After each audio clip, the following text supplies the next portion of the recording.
మహబూబాబాద్ జిల్లా చిన్నగూడూరు మండలంలో revenue police అధికారులు సంయుక్తంగా 2 ఇసుక ట్రాక్టర్లను పట్టుకున్నారు. వాటిపై కేసులు నమోదు చేసి ట్రాక్టర్లలోని ఇసుకను సీజ్ చేసి స్థానిక పోలీస్ స్టేషన్ ప్రాంగణంలో నిల్వ చేశారు. అయితే పోలీస్ స్టేషన్లో నిల్వ చేసిన ఇసుక మాయమైంది.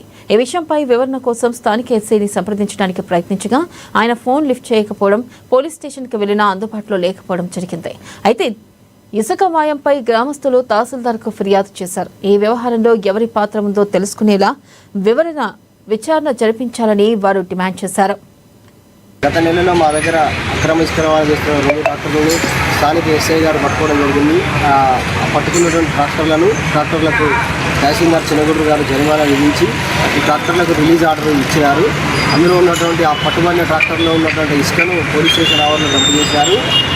అట్లా డంపు చేసినటువంటి ఇసుకకు ఎటువంటి బహిరంగ వేలం ప్రకటించకుండా, ఎటువంటి వేలం పాడకుండానే ప్రభుత్వ నిబంధనలు తొందరలో పెట్టి ప్రైవేటు వ్యక్తులు పోలీస్ స్టేషన్ ఆవరణ నుంచి ఇసుకను తరలించినారు.